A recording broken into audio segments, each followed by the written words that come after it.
여러분 안녕하세요. 여의도 펀드매니TV 7월 20일 수요일 개별 종목 분석 한번 시작해 보도록 하겠습니다. 오늘은 제가 이제 지속적으로 지켜보고 추천을 했던 코스모 화학에 대해서 한번 같이 알아보도록 하겠습니다. 목표는 시가총액 7천억에 도전을 하고 있다. 왜 어떤 상황으로 코스모 화학이 다시 우리들의 어떤 관심거리로 확 튀어 올라왔는지 이 부분을 한번 같이 분석해보고 나눠보도록 하겠습니다. 여러분의 구독, 좋아요는 저에게 많은 힘이 됩니다. 많이 추천해 주십시오. 주가 추이 한번 봅시다. 통사는 2만원까지 갔던 주가가 거의 만원이 깨질 때까지 반토막이 났죠. 그러다가 2022년 3월부터 주가가 치고 올라가서 지금 16,800원까지 다시 회복한 그런 상황. 이제 전고점 2만원이 1차 목표 가격이 당연히 되겠죠. 이러한 상황을 보이고 있습니다.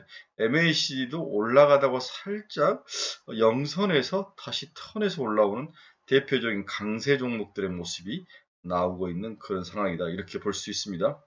동사의 시가총액은 6,179억까지 오늘 상승하며 올라온 상태입니다. 먼저 동사의 수급 추이를 한번 봅시다. 최근에 국내 기관 투자가들이 일주일 내내 매수하는 모습을 보이고 있습니다. 외국인도 지속적으로 팔다가 오늘 43만 주라는 많은 물량을 사는 매수하는 그런 모습을 보였죠. 일단은 수급이 우리가 생각하는 것보다도 더 긍정적인 방향으로 돌아서고 있다. 이렇게 우리가 이해를 하면 될 것 같습니다. 동사에 대해서 우리가 결론을 보면 일단 시가총액 7천억이 도전할 것이다. 동사는 에비에비타 기준으로 성일 하이텍이 지금 35배인데 동사는 15배로 같은 2차전지 폐 배터리 기업을 하면서도 저평가 영역이 있는 것 같다. 22년 영업 측면에서도 동사는 540억이고 성일 하이텍은 137억.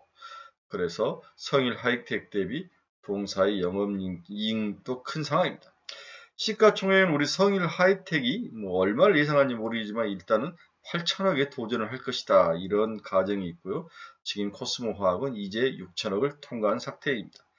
따라서 동사는 1차 목표는 시가총액 7천억 원에 도전할 전망이다.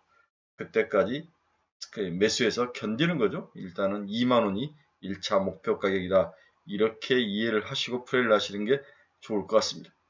자, 동사를 이해하기 위해서는 성일 하이텍에 대한 기본적인 이해가 좀 필요한데요. 오늘 이제 개인들을 대상으로 청약을 마감했는데 1207대 1 최근에 아주 가장 큰 일반 공모 청약 경쟁률을 보였습니다. 증거금이 20조나 훌쩍 모일 정도로 아주 성황리에 이루어졌죠.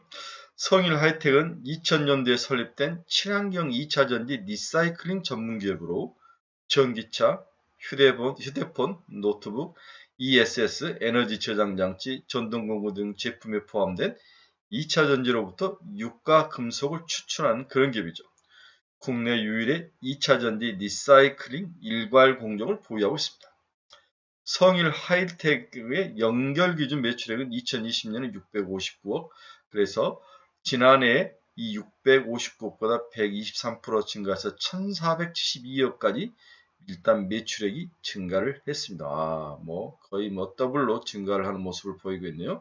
영업이익도 전년 대비 흑자에 성공을 했고요. 올해 1분기만 해도 연결 기준으로 매출액이 515억, 영업이익이 100억 원.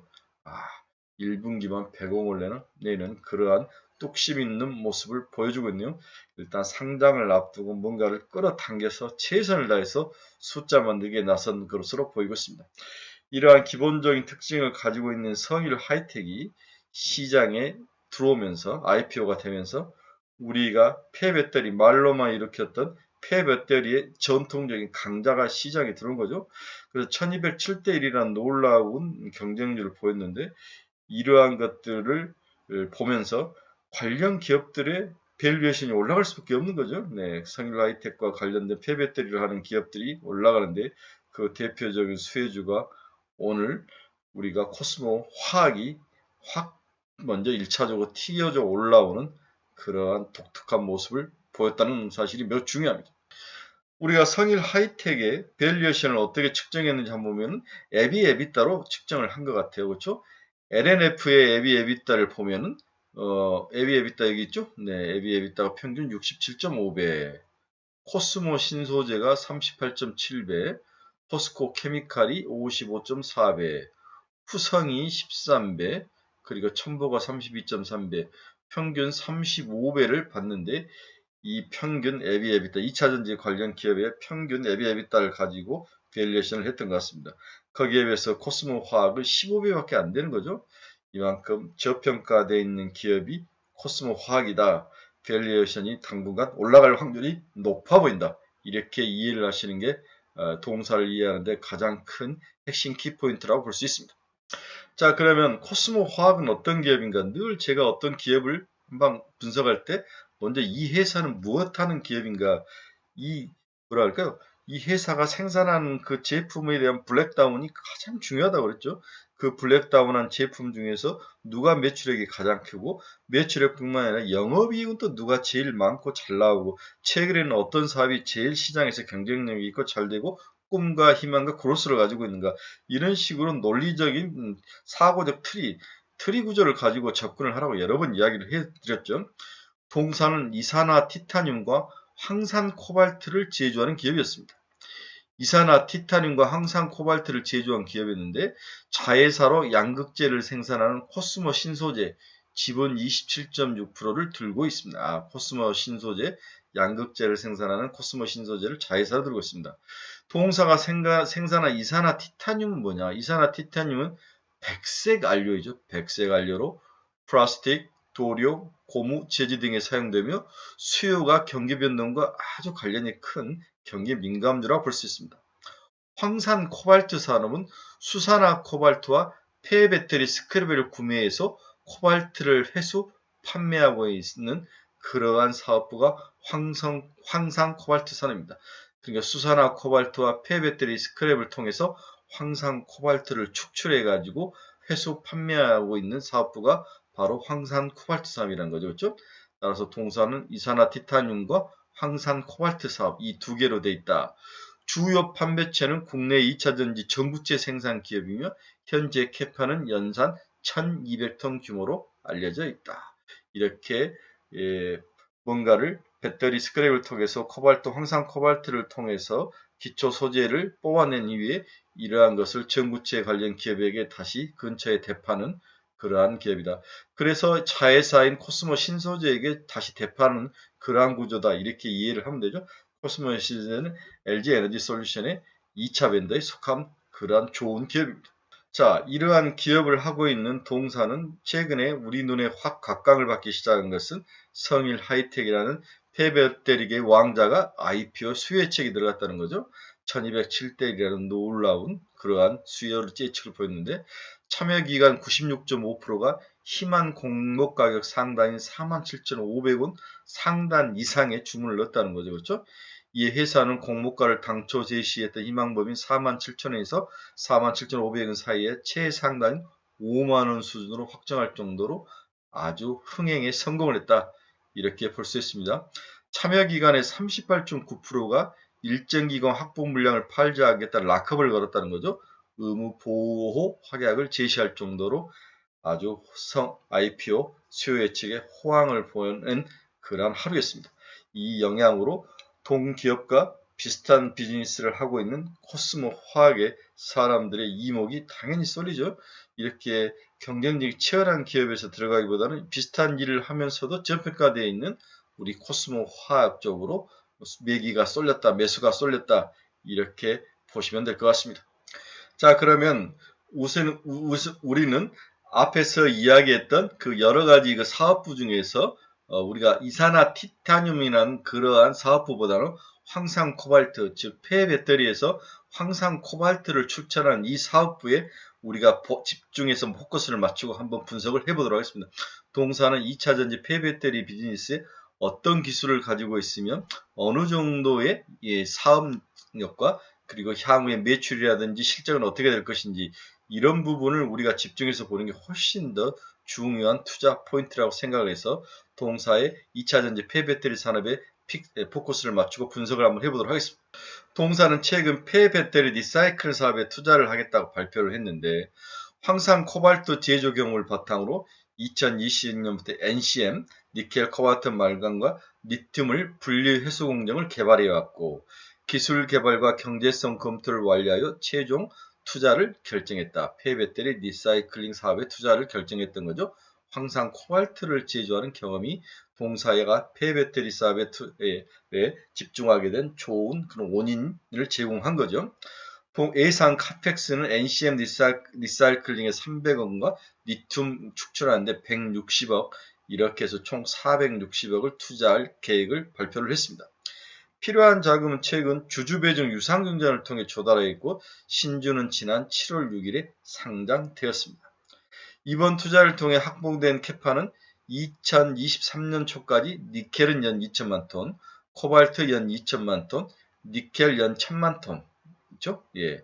2030년 말까지 니켈 2천만 톤을 추가 증설한다는 계획을 가지고 있습니다.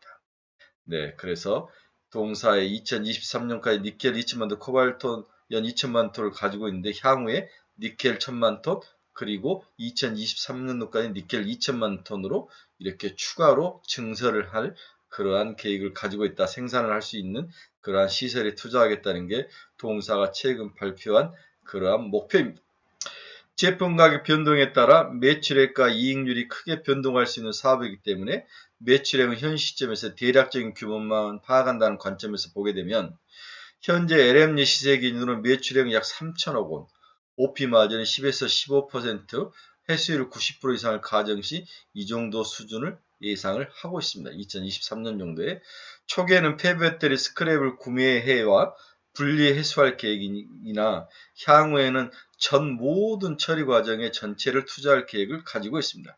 현재 초기에는 폐배터리 스크랩을 구매해와서 분리 회수할 계획을 가지고 있으나 향후에는 전처리 모든 폐배터리 리사이클링 사업의 전체에다 투자할 그러한 계획을 가지고 있다고 볼 수 있습니다. 폐배터리 리사이클 사업의 중요한 것은 폐배터리 확보와 양산시 회수율 이 두 가지입니다. 폐배터리 확보와 양산시의 회수율이 가장 중요한 폐배터리 리사이클 사업의 핵심 투자 포인트라는 거죠. 동사는 내년에도 사용될 폐배터리 스크랩 물량을 모두 기확보한 상태입니다. 이게 LG에너지 솔루션을 통해서 들어온 물량이라고 볼 수 있죠.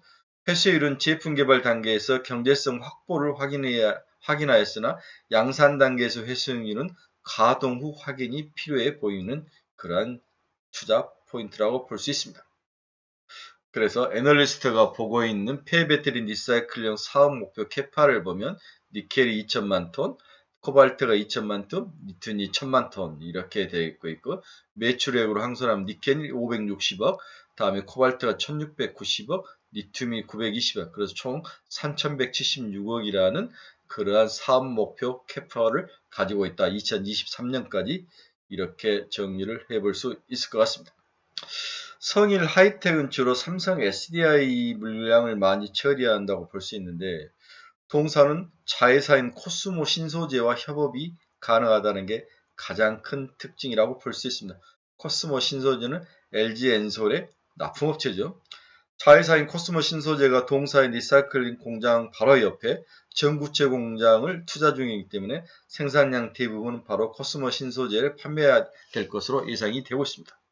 따라서 코스모 신소재 매출 성장에 맞춰 동방상장할 수 있을 것으로 시장은 전망을 하고 있는 거죠. 이렇게 수직 계열화로 양산을 안정적인 매출처를 확보하였고 이렇게 안정적인 원재료 확보는 이송료 절감과 같은 여러 부대 비용을 줄이면서 경쟁력을 높이는 그러한 중요한 투자 포인트, 핵심 투자 포인트로 보여집니다. 장기적인 관점에서 EV형 배터리 리사이클링 사업 규모가 크게 확대될 것으로 예상이 되고 있습니다. EV 폐배터리 확보가 관건이긴 하나 동사가 기술력을 확보한다면 기회 요인이 될 수 있을 것으로 시장은 보고 있습니다. 이제 EV형 폐배터리 리사이클링 사업이 본격적으로 이제 전적이 붙는 거죠. 따라서 EV 전기차용 배터리 확보가 관건인데 동사가 기술력을 확보한다면 충분히 물량을 확보할 수 있는 그러한 환경과 그러한 수직 계열화는 충분히 만들어져 있다. 이렇게 예상을 해볼 수 있습니다. 자, 우리가 동사를 투자하는데 경기 변동이라든지 신규 사업 회수율, 메탈 가격 변동 등이 리스크 요인으로 우리가 반드시 체크를 꼭 해봐야 됩니다. 동사 이산화 티타늄 사업은 경기 하강에 따라서 매출 감소가 일단 전망되죠. 경기에 아주 민감하게 반응하는 사업부입니다. 이산화 티타늄은 전방 산업인 의류, 가전 등의 경기에 민감한 사업 구조를 가지고 있습니다. 올 하반기와 내년 사이에 글로벌 경기 침체가 올 경우 수요가 위축될 수 있는 그러한 리스크는 열려 있습니다. 다만 크로노스, 동사와 파트너인 크로노스 OEM 공급을 시작할 경우 크로노스형 특수형 제품은 전방 산업이 제약식품이기 때문에 경기 침체에 따라서 수요 감소폭은 미미할 것으로 전망이 되고 있습니다. 동사는 크로노스라는 회사를 통해서 OEM을 공급하고 OEM 형태로 공급을 하고 있는데 이 회사는 주로 식품과 제약이기 때문에 그렇게까지 경기에 민감한 상황은 아니다. 그나마 다행인 모습을 가지고 있다. 이렇게 분석을 할 수 있는 거죠. 중요한 것은 폐배터리 회수율 확보가 정말 중요하죠. 추후에 이게 어떻게 될 것인가. 동사는 이미 코발트 생산의 수익성을 갖추고 있죠. 그러나 새로 시작한 니켈과 리튬은 양산 이후 회수율을 확인할 필요가 있습니다. 동사의 폐배터리 스크랩을 구매해와 생산하기 때문에 구매가가 국제 메탈 가격에 연동되어 있다는 거죠. 따라서 회수율이 낮으면 수익성 확보가 어려운 상황이죠. 참고로 폐배터리 리사이클링 글로벌 탑티어 타겟 5개사는 95% 수준의 회수율을 갖추고 있다고 볼 수 있습니다. 따라서 동사가 회수율을 맞추는 게 제일 중요하죠. 그래서 많은 폐배터리를 확보해서 거기에서 니켈과 리튬을 회수해오는 95% 정도를 회수해오는 그러한 선순환 구조가 필요하다. 또한 동사의 회수율, 폐배터리를 사오는데 가장 중요한 것은 국제 메탈 가격에 연동이 되었는데 이러한 국제 메탈 가격이 안정을 찾기 위해서는 회수율이 높아야 된다. 이렇게 볼 수 있는 거죠. 많은 것들을 잘 축출해 나와야 해와야 되는데 그 기술이 굉장히 중요한 기술이다. 이렇게 이해를 하시면 될 것 같습니다. 자, NCM, 니켈, 코발트, 망간에서 최근에 이 코발트 사용량을 줄이죠. 9, 2분의 1, 2분의 1 이런 식으로 해서 코발트 사용량을 줄이는데 이렇게 니켈 비중을 9까지 높이고 코발트나 망간의 사용량을 줄이는데 LFP 배터리 점유율이 높아지는 등 동사의 시장에 어떤 리스크 위기는 있는 거죠. 그렇죠? 네. 코발트 사용량이 줄고 LFP 같은 인산 리튬철 배터리가 사용된다면은 코발트에 대한 사용량이 줄 것이고 동사가 코발트를 추출해서 이것을 리사이클링으로 주로 사용하는데 이러한 부분의 리스크는 열려 있다, 노출되어 있다 이렇게 볼 수 있습니다. 이런 경우 동사가 현재 생산하고 있는 코발트 2차 전지의 사용량이 감소할 수 있는 리스크는 있다. 향후 동사가 니켈과 리튬 사업부로 코발트뿐만 아니라 니켈과 리튬 사업부에도 높은 회수율을 확보할 경우 이러한 리스크는 크게 감소할 것으로 시장은 보고 있습니다.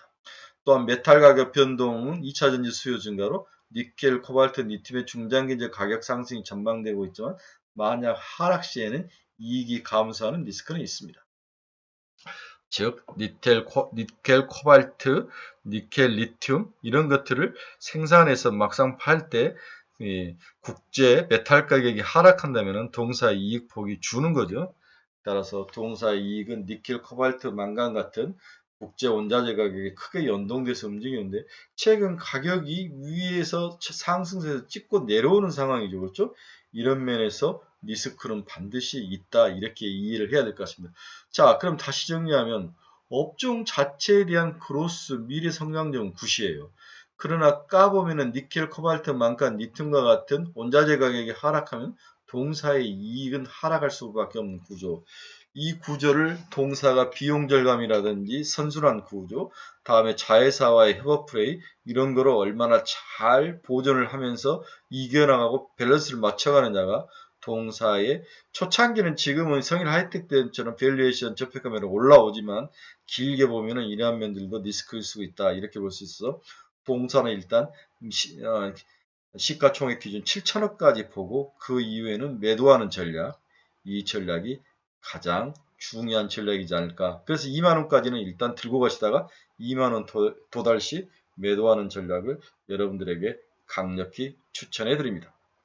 마지막으로 동사의 2022년, 23년 실적 전망을 해드리겠습니다.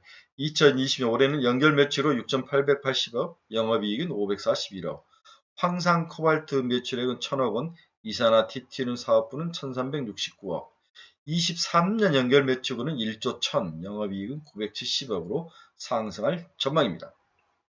2023년 별도 기준 매출액은 4,400억, 영업이익은 370억, 순이익은 296억으로 추정이 되고 있습니다. 자, 성일 하이텍 영업이익이 약 200억 정도이니까 370억이면 개별 기준으로도 동사가 저평가되어 있다 이렇게 볼 수 있는 거죠. 동사는 크론로스 사업 OEM 공급 계약을 한다는 가정하에 추정을 했으며 배터리 사업은 2024 1월부터 가동이 되고 회수율은 90%, OP 마진은 10%를 가정한 그러한 예상 매출액입니다. 예상 실적이라 볼 수 있는 거죠. 자, 결론적으로 폐배터리 리사이클링 사업이 자회사인 코스모 신소재 전구체 사업과 함께 지속 성장할 을 감안할 때 주가 상승 여력은 충분하다. 동사의 주가는 자회사인 코스모 신소재 주가 영향을 많이 받아왔으나 23년 이후에는 별도 기준의 이익 영향이 커질 것으로 보인다. 참고로 동사는 무상증자를 진행하고 있는데 무상증자 신주는 7월 18일 상장해지고 이미 상장이 됐네요. 법무보고서는 시가총액 무상증자 신주 발행을 기반행해서 숫자를 매겼다 이 이야기를 하고 있습니다. 자, 오늘은 갑자기 성일 하이텍이 1200대 1까지 올라오면서 폐배터리 시장을 열어가는 정통의 종목이 상장이 됐는데 이러한 부수적으로 폐배터리 비즈니스를 하면서도 저평가를 받고 있는 코스모 화학에 대해서 한번 알아봤습니다. 시총 7천억 그리고 주가는 2만원 정도가 가장 적절한 매도 가격이다. 지금도 기다리셔야 되는 거죠. 네, 여러분들의 대박을 아주 강력하게 열심히 응원해 드립니다. 여러분 감사합니다. 즐거운 하루 되십시오.